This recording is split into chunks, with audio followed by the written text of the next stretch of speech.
Pâques, c'est la plus grande fête pour les chrétiens, mais c'est aussi un événement qui transforme ma vie de chaque jour.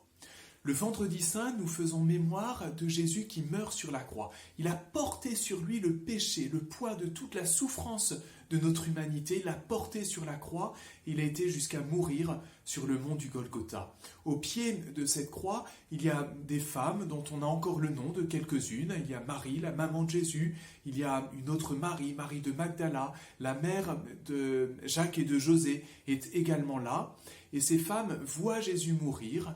Et puis ensuite, avec l'aide de Joseph d'Arimathie, elles vont descendre le corps mort de Jésus et le mettre au fond du trou, dans le tombeau, où elles vont ensuite rouler une énorme pierre pour fermer ce tombeau.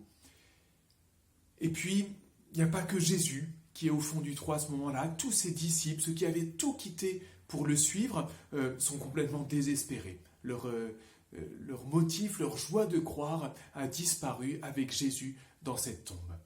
C'est donc le vendredi soir que Jésus est mis au tombeau, le samedi saint, grand moment de silence, Jésus est dans sa tombe, et le dimanche matin, ces femmes, les mêmes qui ont vu Jésus mourir et qui l'ont mis au tombeau, se rendent donc de grand matin pour aller voir et embaumer le cadavre de Jésus. Et là, pas de bol, si je puis dire, le cadavre de Jésus n'est plus là. Jésus n'est plus dans sa tombe. Il est ressuscité. C'est quelque chose qui est à milieu de tout ce que les femmes avaient pu imaginer. Elles sont complètement stupéfaites, désarçonnées, et il va falloir que les anges leur disent « Pourquoi cherchez-vous celui qui est vivant parmi les morts ?» Il va falloir que Jésus lui-même leur apparaisse. Au début, Marie de Magdala le prend pour un jardinier.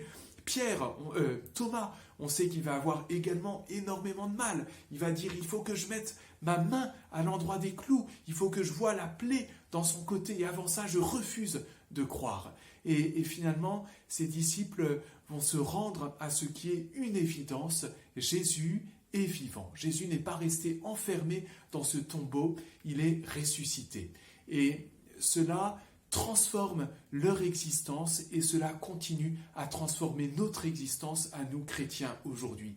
Parce que Jésus qui ressuscite, c'est le signe que l'amour de Dieu est plus fort que la mort, que la puissance de Dieu va mettre en bas toutes les résistances humaines, va mettre en bas toutes les souffrances de notre humanité. En ce moment, on le sait, il y a beaucoup de raisons de s'inquiéter sur l'avenir du monde, de s'inquiéter aussi des raisons personnelles, nos inquiétudes propres que chacun peut avoir.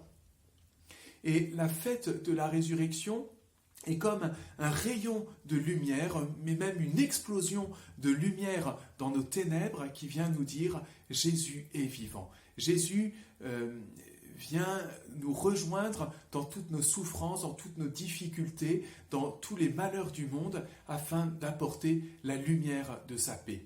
À tous, je souhaite une excellente fête de Pâques. Je vous souhaite vraiment d'accueillir cette joie de la résurrection du Christ, cette joie qui vient transformer chacune de nos existences et nous donner une espérance extraordinaire, celle d'une vie éternelle.